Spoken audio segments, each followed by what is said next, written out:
네, 여러분 잘 쉬셨습니까? 네. 음, 집에서 녹화하니까, 네. 좋은 점도 있네, 여러분. 네. 네. 이 새벽에 이제 꼭 새벽은 아니죠. 뭐, 5시 새벽은 아니고 그냥 이른 아침인데, 네. 여튼 그 방음이 사실은 잘 되는 줄 알았더니 여기가 방음이 잘 안 되나 봐요. 네. 저희 집 빌라가 방음이 안 돼가지고, 어제도 이제 약간 새벽에 일어나서 뭔가를 했는데 되게 조용조용했거든요. 네, 어제도 이제 녹화를 했는데 자꾸 천정인가 벽 쪽에서 막 뚝뚝 뜨는 거에 그래서 어, 막 귀신인 줄 알았어요. 제가 귀신인 줄 알고 막 네, 막 그런 적이 있었는데 네, 여튼 여담입니다, 여러분. 네, 방음이 잘 되는 집에 살고 싶어요, 저도. 네. 자, 사주차까지 해서 우리 현행헌법의 기본제도, 정당제도를 봤고요. 정당제도는 사실은 이제 정당과 관련된 판례들은 되게 많습니다, 여러분.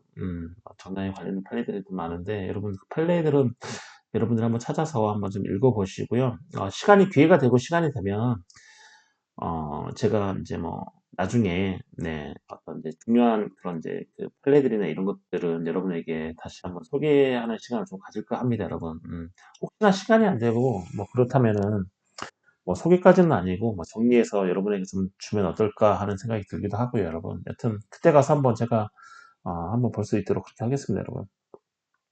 자, 여튼, 여러분, 이제 제 강의 목표는 여튼 제가 이제 알려드리는 그런 이제 어떤 그 이론인 거죠, 이론. 네, 그런 이제 기본적인 그런 이론을 바탕으로 여러분이 어떤 헌법재판소의 어떤 결정이라든지 어떤 이제 대법원의 결정, 대법원의 판례를 읽었을 때, 네, 이해하고 왜 이게 이렇게 되는 건가? 네, 헌법재판소가 왜 이러한 이제 결정을 내렸고, 헌법재판소가 결정을 내리는 이 결정 과정을 보니까 왜 이러한 메커니즘이 작용이 됐고, 이런 것들을 약간 이해하는데 조금 더 초점을 두고 이제 여러분에게 이제 말씀을 드리고 있습니다. 그래서 어떤 이제 결국은 헌법재판소도 마찬가지고 어떤 헌법적 분쟁이나 문제에 있어서 이제 결정을 내릴 때 어떤 헌법 이론을 바탕으로 출발을 해서 그 이론을 기준으로 그럼 어떠한 법 규정이나 어떤 이론을 기준으로 판단을 하기 때문에 네, 이런 헌법의 어떤 이론들이 되게 중요하게 생각이 되는 거고 당연히 그 법리 그렇죠. 결국은 법리죠. 그 법리에서 네, 기준으로 판단을 하는 거기 때문에 네, 여튼 네, 제 강의의 정당성을 여러분에게 잠깐 네, 말씀을 드리는 거고요, 여러분. 네, 여튼 네, 헌법의 이론을 안다는 것은 결국에는 이제 근본적인 것들로부터 출발이기 때문에 네, 여러분에게 많은 도움이 되셨으면 좋겠습니다, 여러분. 그래서 이제 나중에 혹시나 이제 기말 쪽에 가서 정리를 한번 해줄 수 있으면 어떤 그런 이제 판례들이나 결정들을 여러분하고 한번 볼 수 있는 그런 시간들을 좀 가졌으면 하는 게 제 바람이고요, 여러분.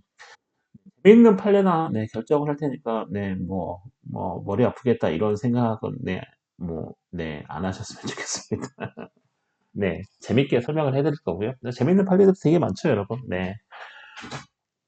자, 두 번째로 이제 현행헌법의 기본 제도. 자, 우리 이제 그 현행헌법에 있는 이제 기본 제도 중에 가장 첫 번째는 저희가 그 정당의 제도를 봤습니다, 여러분. 이 정당 제도를 봤고, 이제 두 번째가 이제 선거 제도죠, 여러분. 자, 선거 제도는 저 정당 제도가 대의민주제를 실현할 수 있는 즉 국민 주권 원리를 기반으로 해서 대의민주제를 실현할 수 있는 어떤 제도 중에 하나라고 봤으면 자 선거는 말 그대로 직접 민주제를 실현할 수 있는 방법인 거죠, 여러분. 그렇죠. 우리 정치적 의사를 어떤 중개기관인 어떤 정당을 통해서 우리의 정치적 의사를 전달을 하는 게 아니고 직접 자신이 가진 권한 방금도 똑똑똑 들렸어요. 아, 네. 안 들리죠, 여러분? 네, 너무 짧게만 들려가지고 안 들리는데, 네, 목소리를 이렇게 조금 낮춰서 좀 이렇게 해야 될 것 같아요.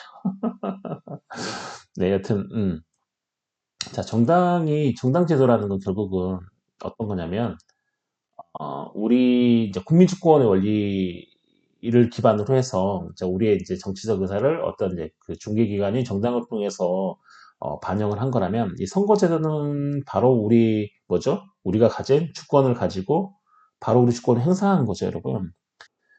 아, 어떤 제가 기억나시는지 모르겠지만, 자, 이 주권 이론에 자, 국민주권론하고 인민주권론 생각이 나세요? 네, 이 선거는 어디에 바탕을 뒀다? 우리의 주권을 바로 행사하는 거니까, 우리의 주권을 하나씩 행사하는 거니까, 자, 인민주권론에 바탕을 둔 게 바로 뭐죠? 선거제도인 거죠, 여러분. 기억나세요, 여러분? 자, 국민주권론은 뭐죠? 국민 전체가 모여야 주권이 하나가 생기는 거고, 인민주권론은 각 사람에게 주권이 하나씩 있는데 5천만 명이 모이면 뭐죠? 유권자의 총체가 된다고 얘기했죠, 여러분. 기억나시나요? 그래서 이 선거제도는 당연히 뭐죠? 국민 한 사람 한 사람이 자기의 주권을 행사하는 거니까 당연히 인민주권론에 바탕을 둔 제도가 뭐죠? 선거제도인 거죠. 우리나라 현행 헌법은 뭐 어떻게 되어 있냐면 주권론에 따를 때 국민주권론의 바탕에 자 인민주권론을 가미한 제도인 거죠, 여러분. 저한테 이제 이런 질문 주신 분이 계셨는데, 네, 모 학생님이세요. 제가 아직 답변을 못 드렸어요. 제가 전화를 해서 답변을 드리려고 했는데 시간이 좀 안 나가지고 전화를 좀 못 드리긴 했는데 질문을 두 가지 주셨어요. 자, 성이 이씨인데 이모 학생님, 네, 이 시간을 드려서 너무 죄송하고요. 제가 조만간 전화를 드릴게요. 그 메일에 질문하신 두 가지 있잖아요. 국민주권론에서 어떤 제한선거, 뭐 이게 뭐 요것도 말씀하셨고 했는데 기억하고 있어요. 기억하고 있어요. 네, 전화를 드릴게요, 여러분. 네, 전화를 드릴게요. 이모 학생님. 이름을 밝힐 수는 없고.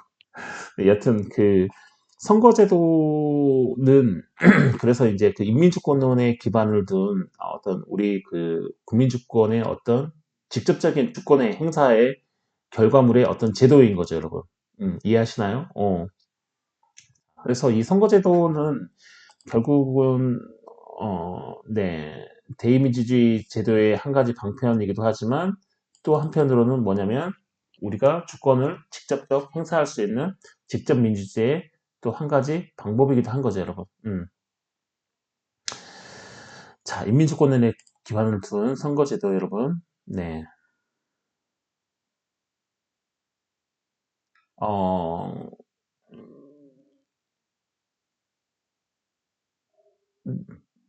네, 자, 이 개념을 볼까요? 네, 운서구가 된 것 같은데, 네. 자, 선거는 주권 재민을 실현하기 위해 국민이 자신의 대표자를 선출하는 행위를 말하며, 자, 선거를 통해 통치권은 민주적 정당성을 확보한다. 자, 이런 거죠, 여러분. 자, 선거제도의 개념은 뭐냐면, 결국에는 선거는 주권 재민을 실현하기 위한 거죠. 주권 재민은 뭐냐면, 국민 주권이죠. 주권은 국민에게 있다. 자, 이거를 실현하기 위한 한 가지 방법인 거죠, 여러분. 즉, 인민주권론에 기반을 한 게 지금, 네, 이 선거인 거죠, 선거. 네, 지금 현재 우리나라가 하고 있는, 자, 이 보통선거인 거죠, 보통선거. 그렇죠, 여러분. 그리고 국민이 자신의 대표자를 선출하는 행위를 말하며, 그렇죠. 자, 선거를 통해 통치권은 민주적 정당성을 확보한다. 즉, 이 말이 무슨 말이냐면, 국민이 자신의 대표자를 선출을 하는 행위가 바로 선거인데, 결국에는 이 선거를 통해서 통치권의 민주적 정당성을 확보한다. 즉, 뭐냐면, 국민에 의해서 뽑히는 어떤 대통령이라든지 또는 국민에 의해서 선출되는 이 국회의원은 우리는 뭐라고 그러냐면, 자, 민주적 정당성을 가졌다. 자, 또 한편으로는 강한 민주적 정당성을 확보했다. 자, 이 얘기를 하거든요.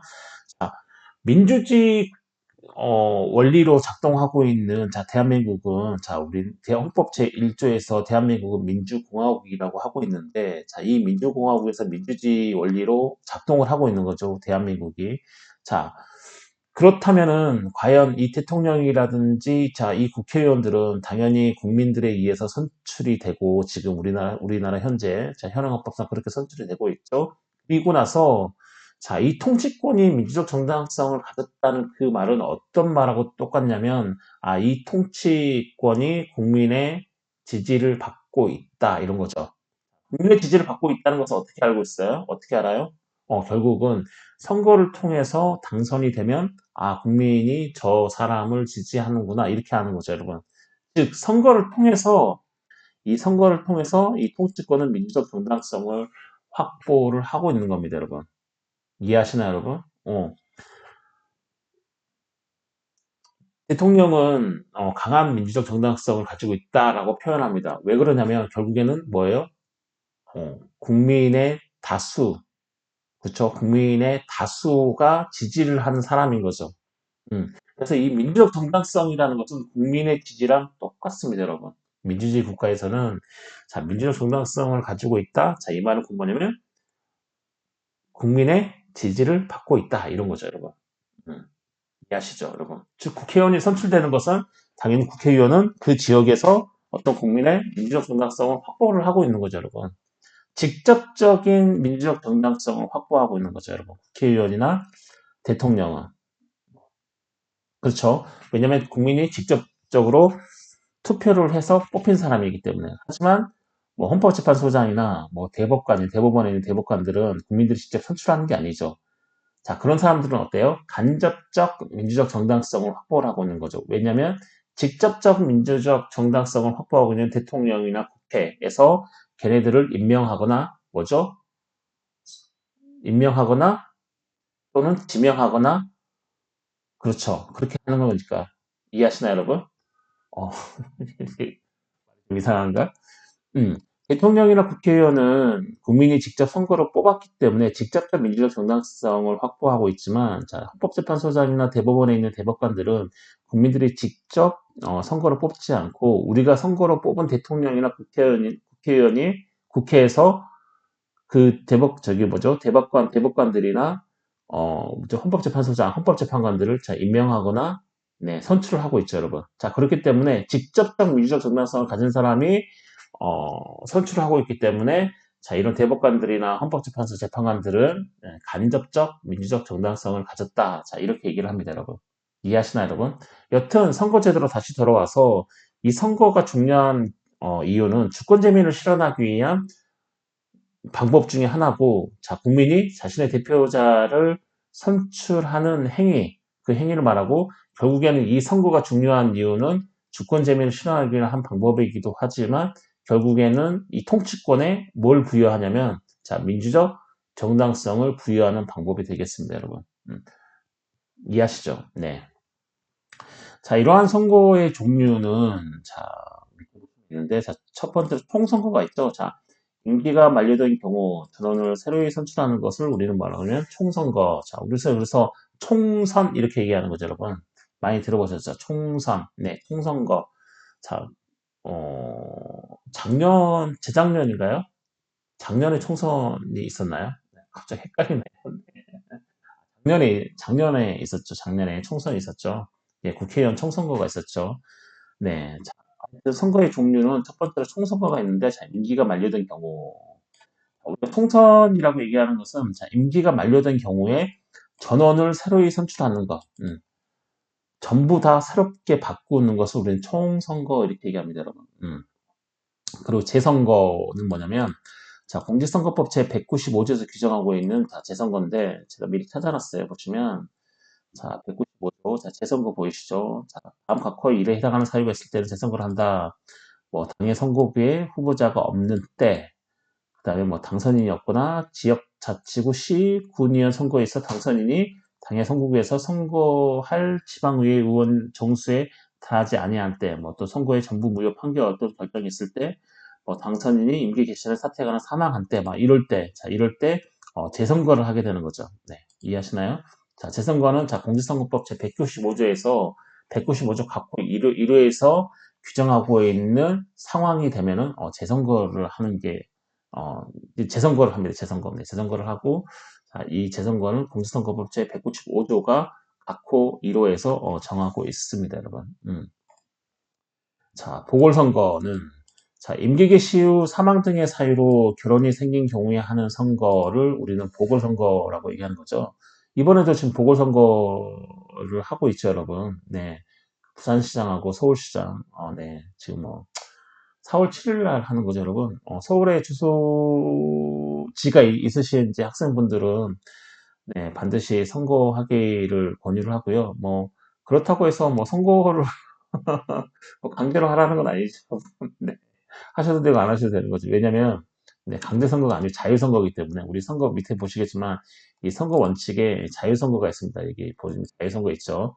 네, 이 자유선거의 원칙이 있기 때문에 뭐 선거를 안 한다고 해서 여러분에게 불이익이 가는 건 아니지만 그래도 선거를 하는 걸 정보드리는 이유는 어쨌든 여러분이 가지는 어떤 주권을 행사하는 네, 한 가지 방법이기 때문에 네, 선거를 이제 하시라고 네, 네, 권유를 드리고 부산에 주소지를 두신 분이나 서울에 주소지를 두신 분이 할 수 있겠죠, 여러분. 저는 이제 경기도민이라서 이번 보궐선거에 선거권이 없어요. 네. 이 보궐선거는 뭐냐면 자, 임기 개시 후 사망 등의 사유 또는 다른 사유죠. 그런 사유로 결혼이 생긴 경우에 하는 선거를 이제 보궐선거라고 얘기를 합니다, 여러분. 선거의 종류는 세 가지가 있죠. 총선거, 재선거, 보궐선거. 자, 이런 게 있고, 자, 대통령의 보궐선거. 자, 대통령이 어떤 사망 등의 사유로 어떤 이제 그 자리가 공석이 되는 거죠. 자, 이럴 경우에는 자, 거리 사유가 발생한 날로부터 60일 이내에 실시한다. 자, 문재인 지금 현 대통령도 박근혜 전 대통령이 탄핵을 받고 나서 거리가 됐죠, 여러분. 음, 사망 등의 사유, 즉 사망뿐만 아니고 어떠한 사유도 괜찮죠. 뭐 예를 들어 사망은 아닌데 뭐 이제 더 이상 업무를 수행할 수 없을 정도의 어떤 질병에 걸렸거나 또는 박근혜 전 대통령처럼 헌법재판소의 탄핵 결정에서 파면을 받았거나 또는 뭐 다른 기타 사유로 대통령이 자신의 업무를 계속해서 수행할 수 없을 경우에 즉 고리 사유가 발생했을 경우에 자 60일 이내에 실시를 합니다. 보궐선거를요. 헌법 제68조 제2항에서 자, 60일 이내에 실시하라고 되어 있고요. 네.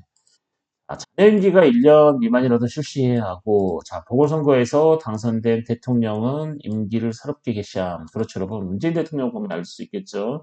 자, 박근혜 대통령의 잔여 임기가 뭐 1년 미만이라 해도 그때는 얼마였죠? 2년 정도 남았을 시점이었던가요? 그렇죠? 자, 잔여 임기가 1년 미만이라도 대통령은 반드시 공석이 되면 안 되고 반드시 있어야 되고, 그렇죠.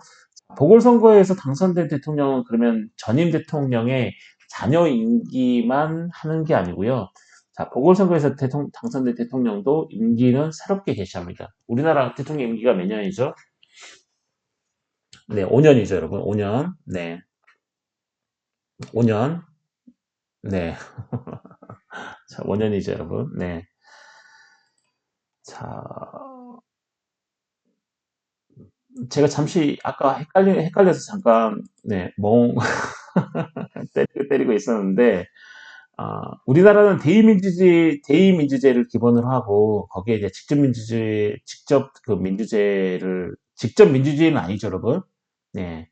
직접 민주제는 아니죠. 자, 우리는 대의민주제를 기본으로 하고 있고, 자, 직접 민주주의를 가미를 하고 있는 거죠, 여러분.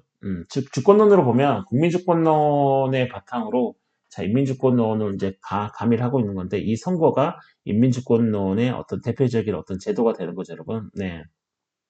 제가 직접 민주주의를 실현하는 건 아니잖아요. 직접 민주제의 한 가지 방법인 이 선거를 지금 현재 대의민주주의의 기본 원리에 가미를 하고 있다. 자, 이렇게 선거는 보시면 되겠습니다, 여러분.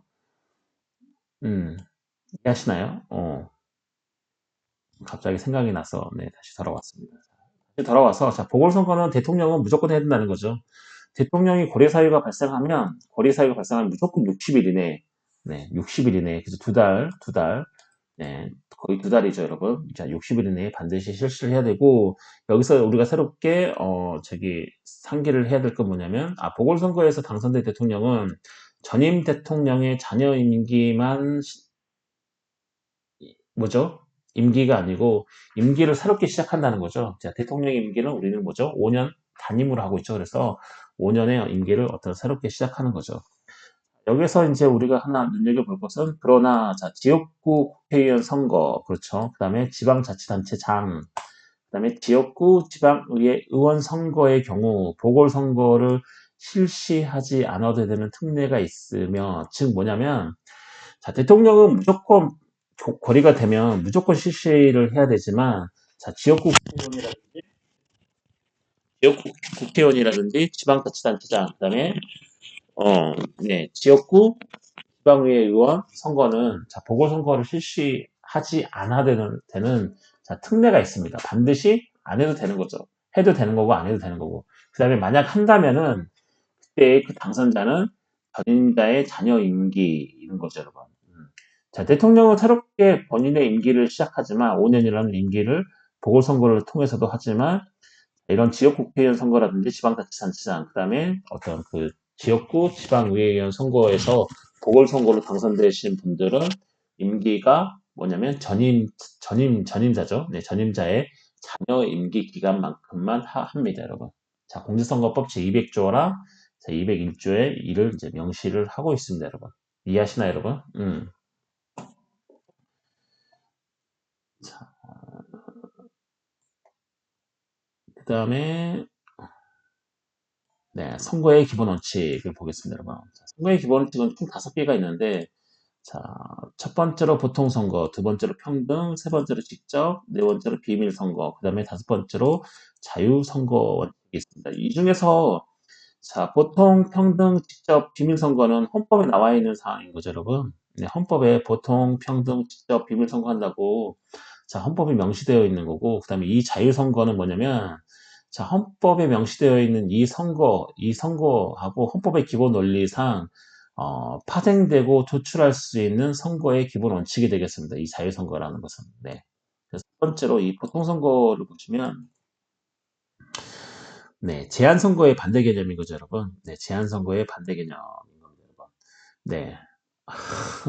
저 이제 뭐, 가끔씩, 이게, 네, 제 노트북으로 이제 제가 이제 영상을 찍고 있는데, 가끔씩 제가 미쳐가는 것 같아요.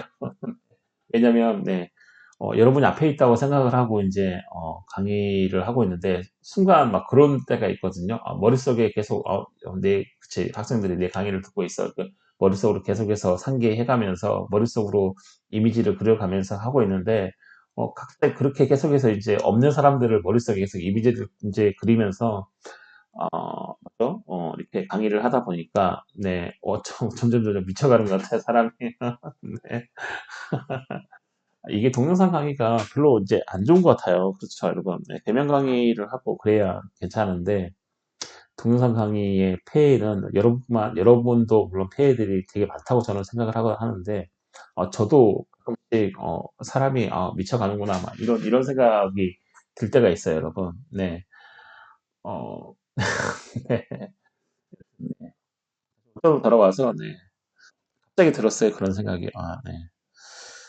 뭐 하고 있는 짓인가. 이런 생각이 있잖아요. 네. 여튼, 네, 첫 번째로 보통선거, 선거의 기본 원칙이 이제 보통선거가 있는데, 자, 제한선거의 반대 개념이다. 자, 이 보통선거라는 것은, 자, 사회적 신분이라든지 재산이라든지 지위에 관계없이, 자, 모든 사람에게 선거권 및 피선거권을 인정하는 선거 원칙이 바로 보통선거입니다. 남녀, 노, 소, 구분 없이 모든 사람에게 선거권을 부여를 해요. 하지만 제한선거는 그렇지 않죠. 제한선거는 어떤 사회적 신분이나 재산이라든지 지위에 따라서 선거권이 부여될 수도 있고 부여되지 않을 수도 있는 게 바로 제한선거입니다. 즉 보통선거의 반대 개념이 뭐냐면 제한선거입니다, 여러분. 여러분 되게 좀 나중에 헷갈려요. 자, 평등선거의 반대말이 제한선거가 아니고요. 네, 보통선거의 반대말이 차등선거가 아니고요. 자, 보통선거의 반대말은 자, 제한선거죠. 자, 보통선거와 대별되는, 반대되는 개념은 자, 제한선거고, 자, 보통선거는 어떤 사회적 신분이라든지 재산이라든지 주위에 상관없이 남녀노소 모두 뭐죠? 선거권 및 그다음에 피선거권인 거죠. 선거권은 뭐죠? 선거에 나갈 수 있는, 네, 그렇죠. 본인이 선거뿐만 아니고 본인이 선거당할 수 있는, 자, 이 피선거권을 이제 인정하는 선거 원칙이 바로 뭐냐면, 아, 보통 선거가 되겠습니다. 자, 선거권의 유무에 관하여 차별을 금지하는 원칙, 그렇죠. 선거권의 유무. 그렇죠. 보통 선거는 선거권의 유무인 거죠. 네, 선거권을 누구한테는 주고 누구한테 주지 않는 이런 차별을 금지하는 원칙이 바로 뭐냐면 보통 선거인 거죠, 여러분은. 즉 남녀노소는 사회적 신분이나 재산이라든지 지위에 관계없이 무조건 선거권을 갖기 때문에 자, 선거권의 유무에 관해서 차별을 하면 안 된다는 원칙이 바로 뭐냐면 자, 보통 선거의 원칙이고 평등 선거의 원칙은 뭐냐면 선거권의 유무가 아니고요. 선거권의 내용에 관하여 차별을 금지하는 원칙이 바로 평등 선거의 원칙입니다. 예를 들면 그런 거죠. 내가 행사하는 표는 한 표지만 네가 행사하는 표는 두 표. 그다음에 재산이 뭐 100억이 있는 사람들 예를 들면 네 100억 100억 돈도 아니죠. 네. 1000억 있는 사람들은 그 사람이 행사하는 선거권의 하나는 두 표가 되는 거고 뭐 이런 거죠, 여러분. 자, 이런 선거권의 내용에 관하여 자 차별을 금지하는 그 선거의 원칙은 네, 평등 선거입니다. 평등 선거. 즉 보통 선거와 평등 선거의 다른 점은 자 선거권의 유무에 관한 차별 금지는 자 보통 선거가 되겠고요. 그 선거권의 내용, 네, 이 선거권 내용에 관하여 차별을 금지하는 원칙은 네, 평등 선거의 원칙이 되겠습니다. 그래서 이거 두 가지를 헷갈리면 안 되는 거죠, 여러분. 네, 자 평등 선거의 반대 개념은 차등 선거죠, 여러분. 자 평등의 원칙이 선거 제도에 적용된 것으로 그렇죠. 투표의 수적 평등. 투표의 수, 즉 1인 1표라는 거죠, 여러분. 자, 1인 1표의 원칙과 그다음에 투표의 선거 가치의 평등, 선거 참여자의 기회 균등 등을 내용으로 하는 게 바로 뭐냐면 평등 선거입니다. 평등 선거는 결국은 타당 선거의 반대말인데 그건 투표의 수적 평등인 거죠. 즉 1인 1표의 원칙인 거죠, 여러분. 한 사람이 행사한 표는 한 표인 거죠, 여러분. 두 표가 아니고. 그다음에 어떤 투표의 선거 가치, 이 투표 누가 투표에 따라서 뭐 가치가 달라지진 않죠, 여러분. 그래서 어떤 투표의 선거 가치의 평등, 그 다음에 선거 참여자의 기회 균등인 거죠. 평등. 선거 참여자의 기회 균등. 자, 이 선거 참여자의 기회 균등은 평등 선거의 내용으로 들어가지 보통 선거의 내용으로 들어가지 않습니다, 여러분. 자, 보통 선거는 뭐죠? 선거권의 유무만을 따지는 거죠. 누가 선거권을 가지냐 안 가지냐 이런 것만 따지는 게 보통 선거죠. 그다음에 반대말은 제한 선거라고 했는데 자, 평등 선거는 이 선거에 참여하는 모든 사람이 어떻게 해요? 기회가 균등해야 되는 거죠, 여러분. 그렇죠. 선거 참여를 하는 데 있어서 어떤 것은 균등하고 어떤 것은 균등하지 않아요. 선거를 참여하는데 어떤 것은 평등하게 대우하고 어떤 것은 평등하게 대우하지 않아요. 자, 이런 것은 어떤 내용이 들어가냐면 평등 선거의 내용이 들어가는 거죠. 그래서 이게 선거 참여자야, 즉 선거에 참여하는 그 모든 사람들이 기회를 똑같이 가져야 되는 거죠. 즉 선거 참여자의 기회 균등의 내용은 제한 선거의 내용이 아니고 평등 선거의 내용이 되는 거죠, 여러분. 이해하시나요? 자, 그리고 세 번째로 직접 선거죠. 직접 선거. 자, 간접 선거의 반대 개념인 거죠, 여러분. 자, 선거인이 대표자를 직접 선출하는 선거 원칙. 그렇죠. 선거는 본인의 표를 행사하는 거죠. 내 표를 뭐죠? 누군가에게 네가 가서 내 대신 뭐 행사해라. 자, 이런 거 아니죠, 여러분. 네. 이거 선거 원칙인 거죠. 직접 선거가. 자, 간접 선거는 뭐죠? 본인의 행사할 본인의 주권을 본인이 행사하지 않고 본인의 선거권을 본인이 행사하지 않고 대리인을 통해서 네. 대리인을 통해서 네가 내 투표권을 행사해라. 이게 바로 뭐냐면 간접 선거죠. 자, 직접 선거는 자, 선거인이 대표자를 직접 선출하는 선거 원칙이 바로 직접 선거입니다. 선거. 자, 대표자를 선출하는 방법에 관한 것으로 자, 직접 민주제와 구별되고 간접 민주제를 실현하기 위한 것임. 자, 그런 거죠, 여러분.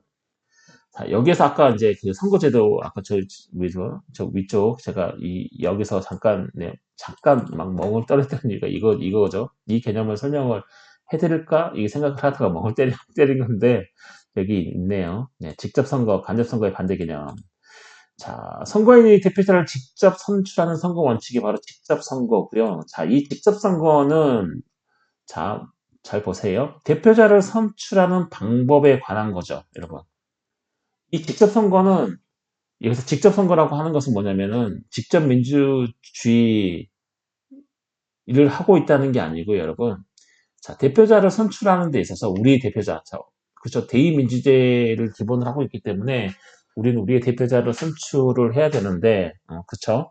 우리 대표자를 선출을 해야 되는데 우리의 대표자 선출을 어떻게 할 것인가에 대한 방법에 관한 사항인 거지, 이게 직접 민주제를 하겠다는 건 아니죠, 여러분. 그렇죠. 직접 민주제는 본인이 직접 본인이 나가서 뭐죠? 하는 거니까. 이해하시나요? 직접 민주제는 국민 모두가 자신의 대표자를 선출을 하지 않고 본인이 직접 나가가지고 뭐 본인의 정치적 의사도 밝히고 그다음에 이렇게 손을 들어서 표시도 하고 의사 표시도 하고 그러는 거잖아요. 하지만 이 직접 선거라는 것은 이런 직접 민주제는 아닌 거죠. 직접 민주제는 아니고 결국에는 뭐죠? 대표자를 선출하는 방법에 관한 것이기 때문에 자, 직접 민주제와는 구별되고 간접 민주제를 실현하기 위한 것인 거죠, 여러분. 우리나라는 간접 민주제를 하고 있는데 이 간접 민주제를 실현하려면 우리의 대표자를 뽑아야 되고 이 대표자를 뽑는 데 있어서의 한 가지 방법으로 직접 선거를 하고 있는 거죠, 여러분. 이 직접 선거라는 게 직접 민주제는 아닌 거잖아요. 왜냐하면 대표자를 선출하는 방법에 하나는 거니까. 그쵸? 이해하시나요? 네, 아까 이제 이 개념을 약간 이제 선거에서, 아까 선거의 개념에서 말씀을 드리려다가, 네, 어리버리 했죠. 어리바리 했죠. 정확한 표현이죠. 어리바리. 제가 어리바리 했는데, 네, 멍을 때렸는데, 예. 네, 죄송하고요. 일단, 직접 선거하고 직접 민주제하고, 네, 헷갈리면 안 되죠. 어떤 이제 많은 분들이 그렇게 물어봐요. 직접 선거, 우리 뭐 간접 민주제인데 무슨 직접 선거냐? 뭐 이런 거죠, 여러분. 직접 민주제냐? 이런 이제 헷갈릴 수 있는 거죠. 네. 그런 건 아니고 이 직접 선거는 대표자를 선출하는 방법에 한한 거고 당연히 대표자를 선출한다는 것은 뭐죠? 간접 민주제인 거죠, 여러분. 그렇죠? 자, 본인이 직접 나서야 직접 민주제인 거죠. 그래서 이 직접 선거는 뭐와 구별되냐면 이 직접 민주제와 구별이 된다. 자, 이해하시나요, 여러분? 네. 자, 네 번째로 비밀 선거. 자, 공개 선거의 반대 개념인 거죠, 여러분. 자, 선거인이 누구에게 투표하였는지 타인에게 알려지지 않도록 하는 선거 원칙인 거죠, 여러분. 이게 바로 비밀 선거. 자, 우리 헌법은 보통, 평등, 직접, 비밀 선거의 원칙. 네, 이걸 명시를 하고 있는 거죠, 여러분. 비밀 선거의 반대 개념 공개 선거죠. 누가 누구에게 투표를 했는지 모든 사람이 알 수 있는 것. 자, 공개 선거죠, 공개 선거. 네. 자, 선거인이 누구에게 투표했는지 타인에게 알려지지 않도록 하는 선거 원칙. 자, 무기명 투표를 그래서 하는 거죠, 여러분. 자기 투표용지에 자기 이름 안 써져 있잖아요. 그래서 무기명 투표. 네. 무기명 투표를 하고 있고, 그 다음에 투표용지 광급제. 자, 이 투표용지를 광급제, 국가에서 일률적으로 줘요. 네. 만약에 투표용지를 국가에서 일률적으로 주지 않고 개인이 만든다고 생각해 보세요. 후보만 내고, 후보, 지금 서울시장 몇 명이죠? 13명인가요? 지금 나온 게? 네, 13명이었던 것 같아요. 13번까지 있었던 것 같아요, 여러분. 자, 이렇게 투표용지 13명, 후보자는 13명인데, 투표용지를 각자가 만들어서 이렇게, 뭐죠? 투표함에 넣어요. 자, 그러면 어떻게 될까요, 여러분? 네, 그럼 당연히 비밀선거에 원칙에 반하겠죠, 여러분. 여러분, 투표용지를 본인이 직접 만들거나 아니면 어떤 뭐 사기업에서나 어떤 뭐 투표용지를 만드는 곳에서 만들어서 뿌리는 거는 자, 어디에 위반되냐면 여러분, 비밀선거에 위반이 됩니다. 그렇겠죠, 여러분. 만약에 네가 만든 투표용지인데, 이건 내가 만들었어 하고 다 뿌려줘요. 투표용지를 뿌려줘요. 그러면은 당연히 내가 만든 투표용지고, 그 다음에 내가 그 투표용지를 뿌리면서 뭐죠? 누구에게 투표를 했는지 어때요? 알 수 있을까요? 모를까요? 알 수 있겠죠. 그러니까 나와 성향이 비슷한 사람들, 나와 동일한 인물을 찍을 만한 사람들한테 그럼 내가 투표용지 만들어 줄게 하고 다 날리는 거죠, 이렇게. 그러면 당연히 비밀선거 보장이 되지 않겠죠. 그렇기 때문에 이 비밀선거 보장을 위해서 이 투표용지를 광급제, 즉 투표용지를 일률적으로 국가에서 만들어서 뿌리는 거죠, 여러분. 자, 이 투표용지 광급제가 이 비밀선거의 한 내용으로 들어가는 거죠, 여러분. 당연하겠죠, 여러분. 각자 투표용지를 만들어서 넣는다는 것은 당연히 비밀선거가 보장이 안 되는 거죠. 이건 뭐 예를 들어 강명원이 만들었네? 뭐 이러는 거죠. 저는 뭐 이쁘게 투표용지를 만들 거니까, 여러분. 네. 뭐 그렇게 되는 거죠. 그럼 비밀선거가 당연히 보장이 안 되겠죠. 네. 그래서 이 투표용지 반급제는 자, 비밀선거의 내용이 들어가는 거죠. 비밀선거 내용에 이 투표용지 반급제가 들어가고, 그 다음에 투표에 관한 증언 거부권, 투표에 관한 이 증언 거부권도 당연히 뭐죠? 비밀선거의 내용으로 들어갑니다. 그 다음에 투표의 비밀 침해에 대한 벌칙 요구도 당연히 들어가고, 여러분 뭐 이제 그 투표를 하고 나오면서 저기 뭐죠? 출구조사 하죠. 출구조사. 네. 자, 출구조사에서 뭐 누구를 찍었느냐. 자, 이거는 자, 비밀선거 원칙에 어긋나나요, 여러분? 어긋나나요? 어긋나나요? 네. 여러분, 요걸 한번, 네, 잠깐 조사를 해서, 네, 간단하게, 네, 한두 줄을 적어가지고, 네, 열린 게시판 한번 올려주실래요? 출구조사가 비밀선거에 위반되는지, 네, 뭐, 여러분 뭐, 이미 답은 나와 있죠. 네. 출구조사가 만약에 비밀선거에 위반이 안 된다, 즉, 위반이 된다면 당연히 출구조사 어때요? 되겠죠. 출구조사가 왜 비밀선거에 위반이 안 되는 건지, 네, 네, 네, 요걸 한번 네, 잠깐 조사해서 뭐한 두세 줄이나 한두 줄로 네, 적어주시면 다른 학우들이 공부를 좀 많이 할 것 같습니다. 만약에 없으면, 네, 없으면 제가 다음 시간에 또 말씀을 드릴게요. 네. 여러분 이제 선거를 하고 나면 출구조사 하는데, 출구조사는 그런 비밀선거에 반하는 게 아니냐, 왜 본인의, 뭐죠?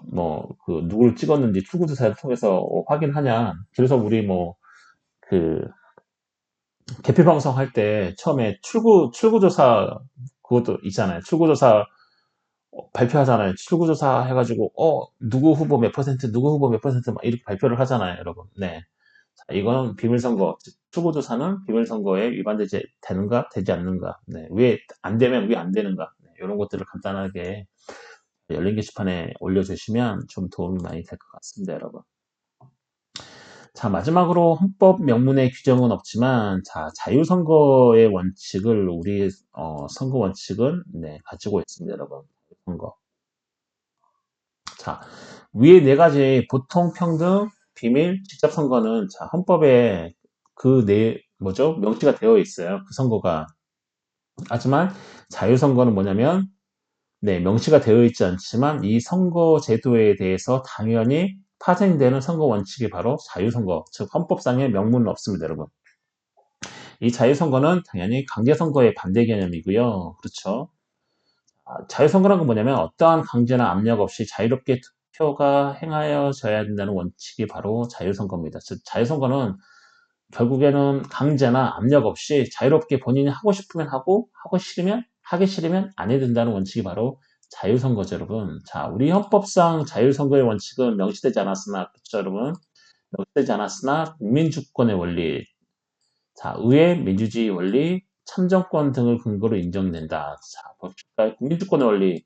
내 주권을 내가 행사를 안 한다는데 누가 뭐라 그래. 그렇죠. 그래서 국민주권의 원리, 그 다음에 의회 민주주의 원리, 누구든지 강제로 하게 된다면은 당연히 민주주의가 아닌 거죠, 여러분. 민주주의는 어떤 것을 하든 어떤 것을 하지 않든 그런 것까지 다원주의가 포함되어 있는 기반으로 하는 게 당연히 민주주의 원리인데 이 민주주의 원리에 반할 수 있고 이 참정권은 뭐냐면, 자, 참정권이잖아요. 참정 권리. 선거에 참여할 권리죠. 선거가 의무가 아닌 거죠. 권리는 행사해도 되고, 행사를 하지 않아도 되죠, 여러분. 이해하시죠? 네, 근데 의무는 당연히 해야 되는 거죠. 하지만 참정 의무가 아니고 참정권이기 때문에, 자, 이런 것들을 근거로 당연히 인정되는 원칙이 뭐냐면, 이 자유선거의 원칙인 거죠, 여러분. 즉, 뭐죠? 투표를 하지 않든 하든, 그거는 개인의 자유에 맡겨져 있지 누군가가 강제나 압력으로 투표를 반드시 해야 된다라고 할 수 없는 거죠, 여러분. 그래서 어떤 정당의 대표도 마찬가지고 대통령도 마찬가지고 뭐 국회의원들도 마찬가지지만 투표를 권고하거나 국민들에게 투표를 독려할 뿐이지 너 반드시 와서 해야 돼! 뭐 이런 건 아니죠, 여러분. 이해하시나요, 여러분? 자, 따라서 자, 선거 의무를 법률로 규정을 하는 것은 자유선거 원칙에 위배된다. 당연하겠죠, 여러분. 헌법에서 이런 국민주권의 원리라든지, 민주주의 원리, 의회 민주주의 원리라든지 참정권들을 근거로 헌법에서 자유선거 원칙을 보장을 하고 있는데, 감히 헌법의 하위인 법률이, 야, 무슨 소리야, 선거는 의무지라고 선거 의무를 법률로 규정하는 것은 당연히 헌법이 보장하고 있는 자유선거 원칙에 당연히 위배가 되겠죠, 여러분. 이해하시나요? 그래서 이 투표를 하지 않는 것도 유권자의 의사표시로 허용된다 이런 거죠. 자, 투표권을 가지고 있는 유권자가 자신이 투표를 하지 않는 것도 뭐예요? 투표 그 유권자의 정치적 의사 표시로 허용이 되는 게 바로 뭐냐면 자, 자유선거의 원칙에서 나오는 내용입니다, 여러분. 이해하시나요, 여러분? 음. 네. 여기까지 해서 이번 주에 수업을 좀 마치고요. 다음 주부터는 조금 더, 이제 좀, 할 내용들이 많아가지고, 다음 주부터는 조금 더 많이 나갈까 생각 중입니다, 여러분. 네. 조금 더 많이 나갈 거고요. 네. 여기까지 볼까요, 여러분? 대표자 선거구. 네. 간단하게 여기까지 볼게요. 네. 네. 대표자 선거구. 자, 대표자란, 네, 죄송해요. 여기까지 볼게요. 대표자란, 자, 대표자를 결정하는 방식을 말하면, 자, 네 번째로 대표자 선거구가 있는데, 자, 대표자란, 자, 이게 대표자 있죠? 아이고. 자, 대표자란 대표자를 결정하는 방식을 말하면, 자, 선거구제란 대표자를 선출하는 단위를 말한다. 대표자는 결국 말 그대로 대표자를 결정하는 방식을 우리는 대표자를 하고 있고, 자, 선거제에 대해서 되게 중요하죠. 대표자를 어떻게 결정하는가. 그 다음에 선거구제는 대표자를 선출하는 단위, 즉, 선거구는 뭐냐면은 그 대표자를 선출하는데 이 대표자를 어느 범위에서 선출할 것인가. 이런 거죠, 여러분.